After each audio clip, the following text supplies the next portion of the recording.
Mi hijo abandonó en secreto la carrera de medicina y se gastó mi dinero de fiesta. Ahora me exige que lo vuelva a ayudar. Sacrifiqué todo para que mi hijo Jason pudiera estudiar medicina. Vendí mi propiedad en alquiler. Saqué todo mi 401k antes de tiempo y pagué la penalización de impuestos. Trabajé turnos dobles como enfermera para juntar dinero extra. Me mudé a un departamento de una sola habitación para que él pudiera concentrarse sin preocuparse por nada. Todos los meses le enviaba $5,000. Matrícula, renta en el centro, comida, libros, todo cubierto. Me prometió que me cuidaría cuando fuera doctor. Me llamaba su heroína. Decía que estudiaba todas las noches. Me mandaba fotos con bata y estetoscopio. Hablaba de rotaciones y profesores. Yo estaba orgullosa. Mi hijo, el futuro doctor. 3 años de pagos, $180,000 en total. El mes pasado me crucé en el supermercado con la mamá del compañero de cuarto de Jason. Me dijo que lindo que Jason y su hijo tuvieran juntos una empresa de entretenimiento. ¿Qué empresa? ¿Qué compañero de cuarto? Jason vivía solo para concentrarse en los estudios. Ella se confundió. Su hijo llevaba 3 años viviendo con Jason. Hacían fiestas todos los fines de semana y tenían un negocio de DJ. Jason no estaba en medicina desde el primer semestre. Abandonó tras reprobar anatomía y nunca me lo dijo. Durante 3 años cobró mi dinero y lo gastó en equipos, fiestas y viajes a Miami y Las Vegas, mientras yo comía arroz con frijoles para pagar su falsa matrícula. Llamé a la facultad. Confirmaron que se había retirado en 2021. La registradora dijo que habían enviado cartas a mi dirección. Jason había estado interceptando mi correo. Esa noche manejé hasta su verdadero departamento. No el estudio que yo pagaba, sino un penthouse de lujo lleno de equipos de música, consola profesional, cabina de grabación y 3 compañeros que nunca conocí. Jason estaba mezclando pistas. No se sorprendió al verme, solo se molestó por no haber avisado. Le pregunté por medicina. Se encogió de hombros. Dijo que no era lo suyo, demasiada memorización y reglas. Su verdadera pasión era la música. Se llamaba artista. Le pregunté por los $180,000. Dijo que habían sido una inversión en su futuro, que su negocio estaba despegando. Había ganado $30,000 el último año, apenas $150,000 menos de lo que yo le di. Cuando empecé a llorar, me acusó de manipularlo. Dijo que los padres apoyan los sueños de sus hijos y que debía estar orgullosa.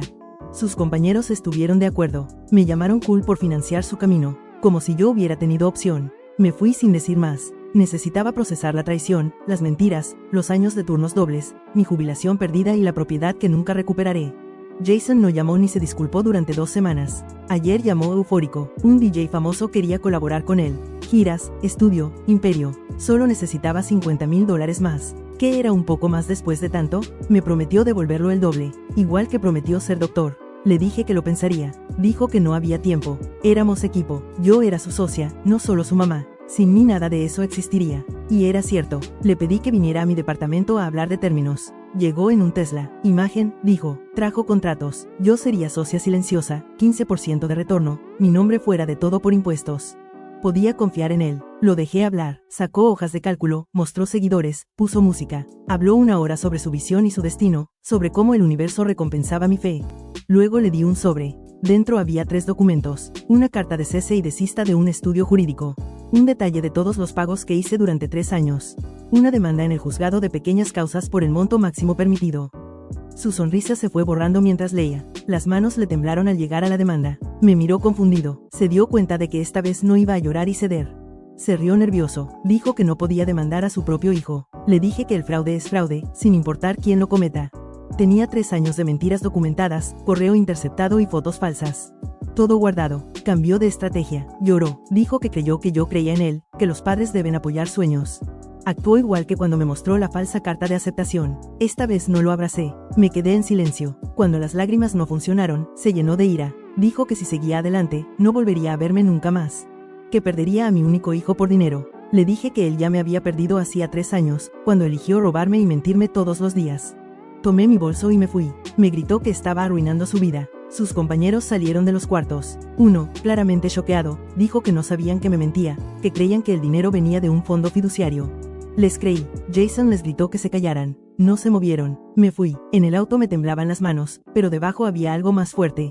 Lo había hecho. Le di papeles legales en lugar de otro cheque. Dije no. Llegué a casa y me quedé 10 minutos respirando. Después llamé a Martina. Me dijo que estaba orgullosa de mí, que Jason me había manipulado durante años y que ya era hora de poner un límite. La mañana siguiente a la mediación, mi teléfono empezó a vibrar antes de que me levantara de la cama. Mensaje tras mensaje de Jason. Primero disculpas, que lo sentía, que no quiso decir lo que dijo. Luego amenazas de que nunca más me iba a hablar. Después chantajes emocionales, que yo estaba arruinando su vida y sus sueños. ¿Cómo podía hacerle esto después de todo? Que debía amarlo incondicionalmente, que otros padres apoyan a sus hijos sin pedir nada a cambio. Saqué captura de cada mensaje y se los reenvié a Samuel Cartrite, el abogado del membrete. Respondió en menos de una hora. Era perfecto. Los mensajes mostraban un patrón claro de manipulación y ayudarían mucho al caso. Samuel me llamó esa tarde. Me explicó que el juzgado de pequeñas causas tiene un límite de recuperación. En nuestro estado era de $15,000, pero la demanda creaba un registro oficial del fraude y presionaba a Jason a negociar o enfrentar consecuencias mayores. Incluso podían perseguirse cargos penales si probábamos engaño intencional. El correo interceptado era evidencia fuerte, al igual que las fotos falsas y las historias inventadas. Dijo que había llevado casos similares y que, aunque difíciles, no eran imposibles con documentación sólida. 2 días después conocí a Alana Devine, asesora financiera recomendada por Martina. Su oficina era pequeña pero profesional. Me pidió todos mis registros, estados de cuenta, impuestos, venta de la propiedad, retiro anticipado del 401k. Los extendió sobre el escritorio y empezó a calcular. Su expresión se tensó mientras sumaba. Giró la pantalla hacia mí. La hoja mostraba el daño total. $180,000 en pagos directos a Jason. $90,000 en crecimiento de inversión perdido. $150,000 de valor actual de la propiedad vendida. $40,000 en multas e impuestos del 401k. Siguió bajando. Interés compuesto perdido, beneficios reducidos de seguro social, el costo físico de los turnos dobles. El total llegó a $460,000. Imprimió un resumen y me lo deslizó. En papel se veía peor. Tendría que trabajar al menos 10 años más. Mi jubilación ya no sería cómoda, sino ajustada. Cada dólar contaría porque Jason había destruido el colchón que construí en 20 años.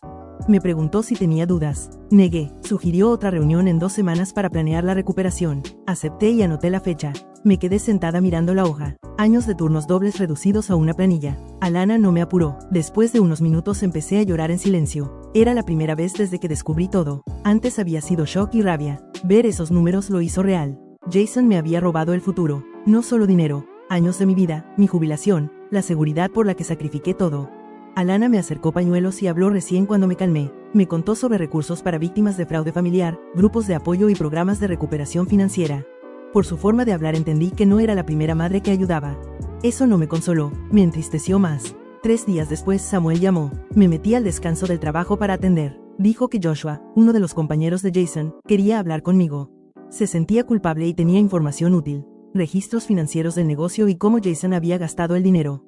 Acepté reunirme sin dudar. Llamé a Joshua esa tarde. Acordamos vernos en una cafetería cerca del campus. Sonaba nervioso y se disculpó varias veces. La cafetería estaba llena de estudiantes. Lo reconocí enseguida. Alto, pelo oscuro, sentado solo con una carpeta. Me presenté y casi tiré el café al levantarse. Nos sentamos. Joshua parecía devastado. Dijo que nunca supo que el dinero venía de mí. Jason les dijo que era una herencia. De haber sabido la verdad, nunca lo habría aceptado. Le creí. Su culpa se veía real. Me pasó la carpeta. Adentro había estados de cuenta, recibos y reportes de gastos del negocio, todo organizado. Me explicó página por página a dónde fue el dinero. $120,000 en equipo de DJ durante 3 años. $40,000 en el departamento de lujo y el leasing del Tesla. $20,000 en viajes, festivales y supuestos, eventos de networking. Los ingresos reales del negocio habían sido unos $30,000 en 3 años, apenas para cubrir gastos. La colaboración con el DJ famoso era solo un intercambio de correos con alguien de alcance regional, nada concreto. Jason solía exagerar oportunidades y vender la idea de que el gran salto estaba siempre por llegar. Joshua dijo que se quedó porque Jason era carismático y convincente, aunque los números no cerraran. Pero al enterarse del origen del dinero, decidió disolver la sociedad. Se ofreció a testificar si era necesario. Tomé copias de todo y le agradecí. Se disculpó otra vez al despedirse.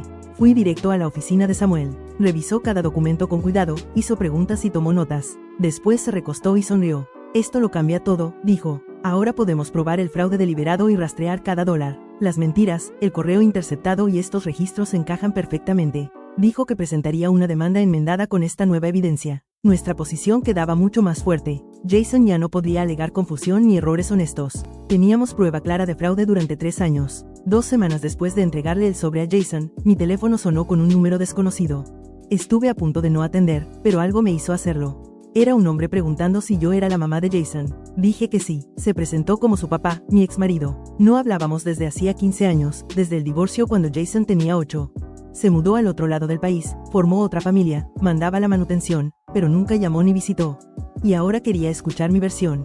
Jason lo había contactado pidiéndole dinero. Antes de decidir, quería saber qué estaba pasando realmente. Le conté todo, la carrera de medicina falsa, los 3 años de pagos, el negocio de DJ, el penthouse, el Tesla, los $180,000 desaparecidos, los papeles legales y la evidencia que reuníamos.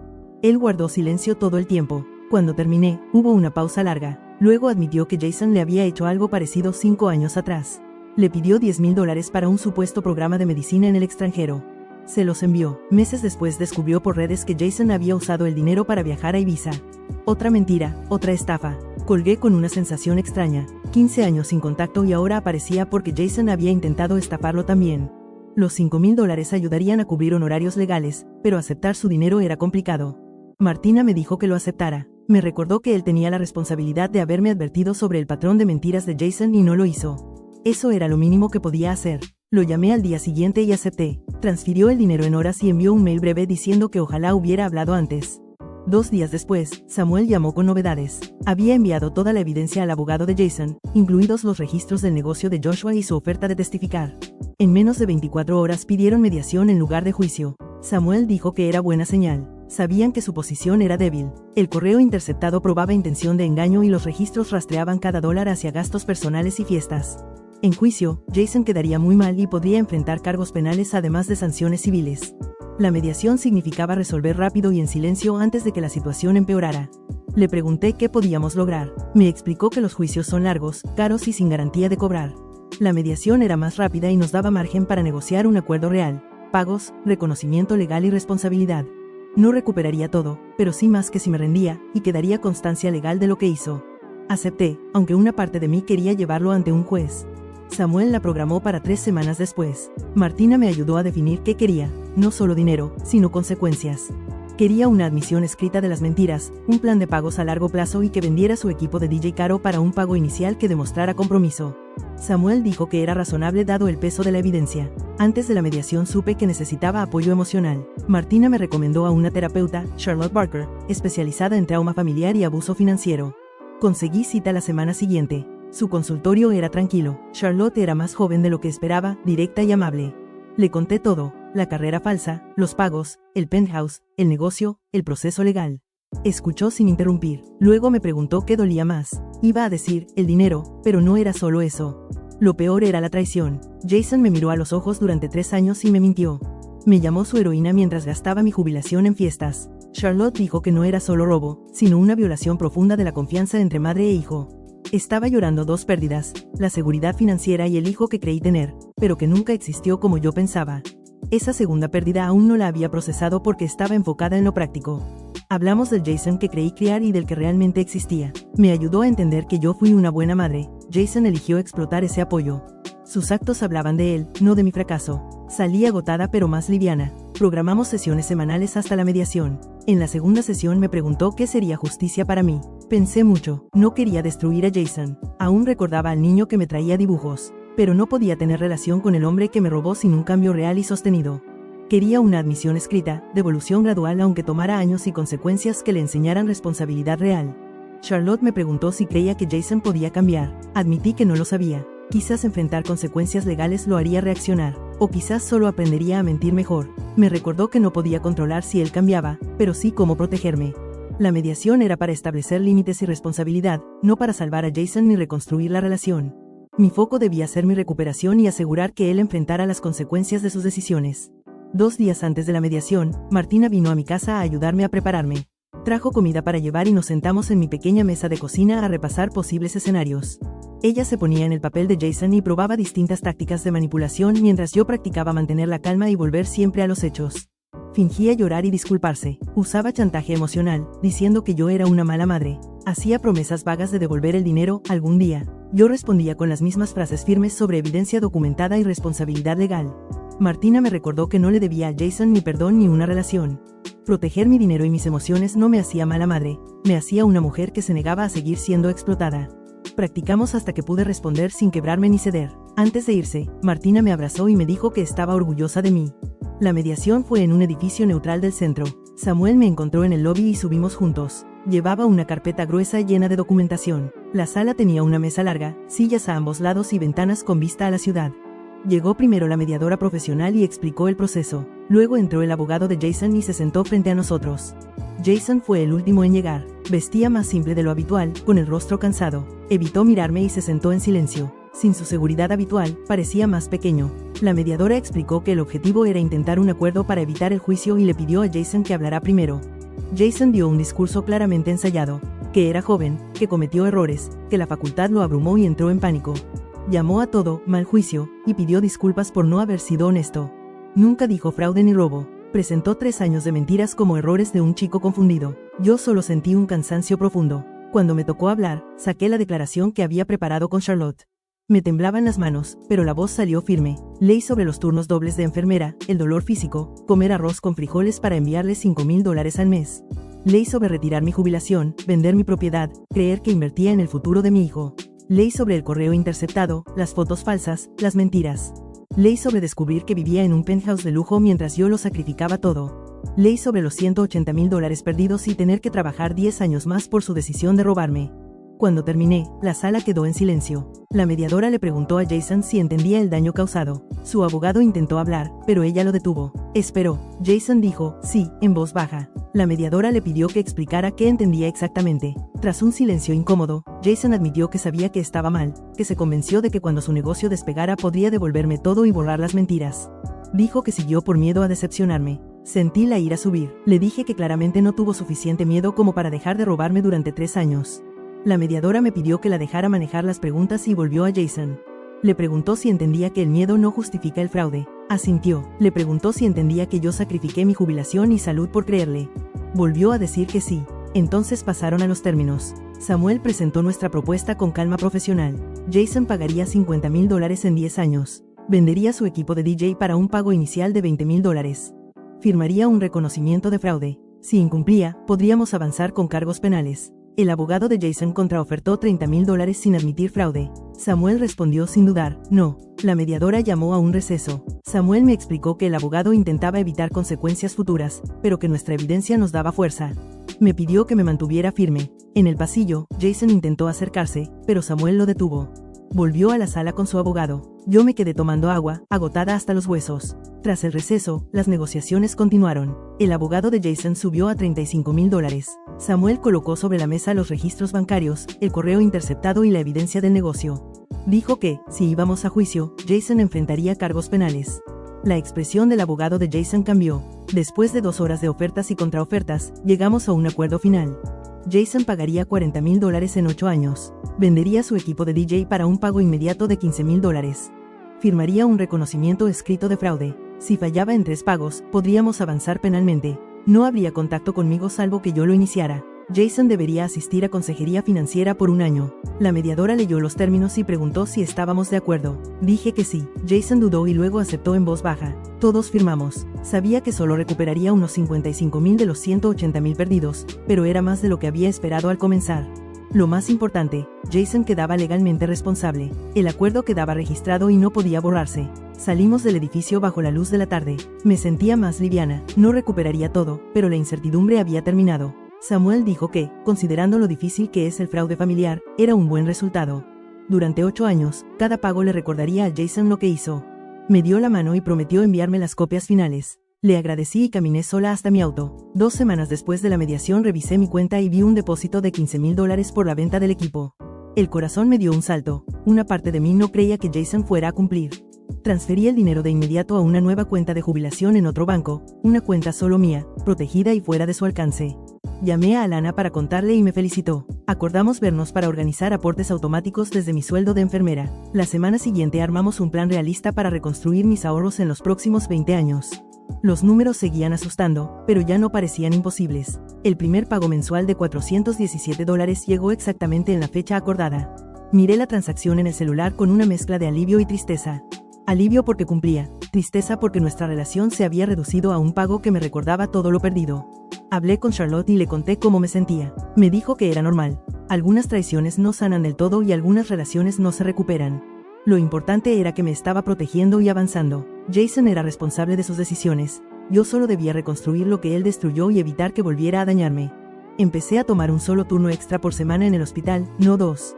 Mi cuerpo necesitaba descansar después de años de agotamiento. El dinero ayudaba, pero ahora también podía dormir en mis días libres. 2 semanas después del acuerdo, Alana me mostró nuevas proyecciones. Con los pagos de Jason, mi sueldo y un presupuesto cuidadoso, podía jubilarme a los 70 en vez de a los 75. 5 años antes de lo que habíamos calculado cuando llegué a su oficina desesperada. Sentí algo cercano al alivio. Martina me llamó y sugirió volver a mirar propiedades en alquiler. Le dije que aún no estaba lista para comprar, pero la idea ya no me hacía llorar. Empecé a investigar online durante mis descansos, esta vez tomando notas sobre mantener todo separado y protegido. Nadie tendría acceso a esas inversiones. 3 meses después, Samuel me reenvió una carta de Jason preguntando si podía llamarme para disculparse. La leí 2 veces, sonaba ensayada. Llamé a Samuel y le dije que no estaba lista para contacto. Quizás algún día, pero no mientras seguía reconstruyendo mi vida. Me recordó que yo controlaba cualquier contacto futuro. Hablé de la carta con Charlotte. Una parte de mí quería escucharlo, otra sabía que no cambiaría nada. Trabajamos mi enojo por no haber visto antes las señales. Charlotte me recordó que Jason se esforzó mucho en mantener el engaño y explotó deliberadamente mi confianza. Yo actué como una madre amorosa, él eligió aprovecharse. Me uní a un grupo de apoyo para padres víctimas de abuso financiero por parte de hijos adultos. Escuché historias devastadoras y, cuando compartí la mía, todos entendieron la traición del correo interceptado y las fotos falsas. La facilitadora me ayudó a ver que esto reflejaba el carácter de Jason, no mi fracaso. No éramos malos padres, éramos buenos padres que fueron explotados. 6 meses después, una mañana no apareció el pago mensual y entré en pánico. Samuel me pidió esperar, el acuerdo exigía 3 pagos fallidos consecutivos. 3 días después llegó el dinero con una disculpa por un gasto inesperado. Me recordó que confiara en las protecciones legales que habíamos construido. Usé parte del dinero para un viaje de fin de semana con Martina a un pueblo costero de nuestra infancia. Caminamos por la playa y comimos en restaurantes locales. Fue mi primer viaje en 5 años. Estar lejos me ayudó a recordar quién era más allá de ser madre o enfermera agotada. Martina me dijo que estaba orgullosa de mí y que era más fuerte de lo que yo creía. 2 meses después del viaje con Martina, mi supervisora me llamó a su oficina y me ofreció el puesto de enfermera jefa del piso. Venía con un aumento modesto y más responsabilidad. Acepté sin dudar, el ingreso extra aceleraría mi recuperación financiera. También notó que estaba más enfocada y presente. Yo lo entendí, poner límites con Jason me había devuelto energía. Ya no vivía pendiente del teléfono ni repasando conversaciones. Estaba retomando mi vida. A los 8 meses, Alana revisó mis finanzas y me mostró que iba por delante del plan.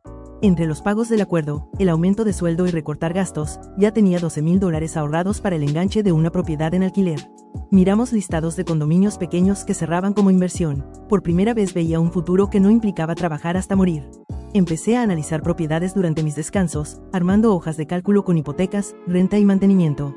No era desesperación ni impulso emocional. Estaba construyendo algo propio, con claridad y límites. Guardé 3 opciones y agendé visitas. El pago mensual de Jason siguió llegando puntual. Dejé de revisar la cuenta de forma obsesiva. Las transferencias automáticas iban directo a mi jubilación. Me entrené para verlo como restitución, no como ayuda. Estaba devolviendo lo que había robado. Algunos meses ni siquiera lo verificaba. Eso también era progreso. Un día recibí un correo de Joshua contando que había iniciado una nueva empresa legítima. Le respondí un breve, felicitaciones, y borré el mensaje. Su redención no era asunto mío. En terapia con Charlotte redujimos las sesiones a quincenales. Pasaban días sin pensar en Jason. Mi energía estaba en el trabajo y en reconstruir mi futuro. Martina me llevó a ver un condominio cerca de la universidad. Estaba deteriorado, pero bien ubicado y a buen precio. Calculé los números, con 6 meses más de ahorro podía comprar sin quedarme sin respaldo. En esa cocina vieja me sentí capaz, no desesperada. Ya no era la mujer que lo sacrificó todo por mentiras. Estaba reconstruyendo con intención. 2 años después, Samuel me reenvió otra carta de Jason. Decía que trabajaba en un empleo normal, que había terminado la consejería y que entendía el daño que me había causado. No pedía contacto, la leí con cuidado, la archivé y no respondí. Charlotte me recordó que el perdón era para mí, no una reconciliación obligatoria. Quizás algún día, quizás no, ambas opciones eran válidas. 3 años después de descubrir todo, firmé el cierre de mi primer condominio en alquiler. Los inquilinos pagaban más que la hipoteca. Martina me llevó a cenar para celebrar. Me sentí orgullosa de mí por primera vez en mucho tiempo. Este logro era mío. Alana me mostró luego mi cuenta de jubilación, $45,000. Las proyecciones indicaban que podía jubilarme a los 68. No perfecto, pero posible y digno. En el hospital empecé a mentorizar a una enfermera joven. Cuando me contó que enviaba dinero a su hermano, le compartí una versión breve de mi historia. Le dije que ayudar es hermoso, pero protegerse es necesario. Ojalá escuche sin tener que aprenderlo de la peor forma. 4 años pasaron con los pagos llegando puntuales. Jason incluso se aseguró de documentar correctamente los últimos meses. Sentí algo inesperado, respeto por su constancia. Charlotte me explicó que reconocer crecimiento no implica olvidar ni volver a confiar. Solo significa mantener límites sanos. 5 años después de la mediación, Alana me mostró números que me hicieron sonreír. 2 propiedades en alquiler, jubilación estable, sin deudas. Había recuperado cerca del 60% de lo perdido, suficiente para jubilarme a los 69 y vivir sin miedo constante. A veces pienso en Jason, pero sobre todo pienso en mi fuerza. Me protegí cuando más importaba. Lo hice responsable. Demostré que incluso una pérdida devastadora puede reconstruirse con apoyo, determinación y límites firmes. Mi jubilación no será la que soñé, pero será mía, construida desde cero, con trabajo y lecciones aprendidas de la forma más dura. Nadie podrá quitármela jamás. Y bueno, eso fue todo. Si llegaste hasta acá, gracias por acompañarme. Supongo que la curiosidad también te ganó.